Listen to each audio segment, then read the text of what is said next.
ಕಳೆದ ಕೆಲವು ದಿನಗಳ ಹಿಂದೆ ರಾಜಧಾನಿ ಬೆಂಗಳೂರಿನ ವಿವಿಧ ಶಾಲೆಗಳಿಗೆ ಹುಸಿ ಬಾಂಬ್ ಬೆದರಿಕೆ ಬಂದಿತ್ತು ಇಮೇಲ್ ಮುಖಾಂತರ. ಇದೀಗ ಬೆಂಗಳೂರಿನ ಆಚೆಗೆ ಕಡಲನಗರಿ ಉಡುಪಿಯ ವಿದ್ಯೋದಯ ಪಬ್ಲಿಕ್ ಶಾಲೆಗೆ ಬಾಂಬ್ ಬೆದರಿಕೆ ಬಂದಿತ್ತು. ವಿದ್ಯೋದಯ ಶಾಲೆಗೆ ಬಾಂಬ್ ಬೆದರಿಕೆ ಕರೆ ಬಂದಿದೆ.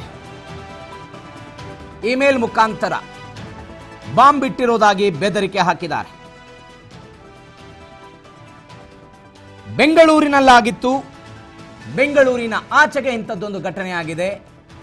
ಇಡೀ ಶಾಲೆಯನ್ನ ಶೋಧ ಮಾಡಿದ್ದಾರೆ ಪೊಲೀಸರು. ಬಾಂಬ್ ನಿಷ್ಕ್ರಿಯ ದಳದವರು.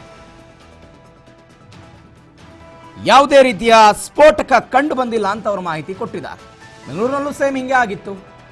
ಬೆದರಿಕೆ ಕರೆಗಳು ಬಂದಿತ್ತು. ಶಾಲೆಗಳಿಗೆ ರಜೆ ಕೊಟ್ಟಿದ್ರು. ವಿದ್ಯಾರ್ಥಿಗಳೆಲ್ಲ ಮನೆಗೆ ಹೋದ್ರು. ಅದಾದ ನಂತರ ಬಾಂಬ್ ನಿಷ್ಕ್ರಿಯ ದಳದವರು ಬಂದು ನೋಡಿದ್ರೆ ಯಾವುದೂ ಇರಲಿಲ್ಲ. ಹುಸಿ ಬಾಂಬ್ ಬೆದರಿಕೆ ಕರೆ ಅಂತ ಆಮೇಲೆ ಗೊತ್ತಾಗಿತ್ತು. ಅವರ ವಿರುದ್ಧ ಕ್ರಮ ಕೈಗೊಳ್ತೀವಿ ಅಂತಲೂ ಹೇಳಿದ್ರು. ಇದೀಗ ಉಡುಪಿಯ ವಿದ್ಯೋದಯ ಪಬ್ಲಿಕ್ ಶಾಲೆಗೆ ಇಂಥದ್ದೊಂದು ಬೆದರಿಕೆಯ ಕರೆ ಬಂದಿದೆ. ದೃಶ್ಯದಲ್ಲಿ ಗಮನಿಸ್ತಾ ಇದ್ದೀರಿ. ಪೊಲೀಸರು ಬಂದಿದ್ದಾರೆ. ಬಾಂಬ್ ನಿಷ್ಕ್ರಿಯ ದಳದವರು ಬಂದಿದ್ದಾರೆ. ವಿದ್ಯೋದಯ ಶಾಲೆ ಇದು.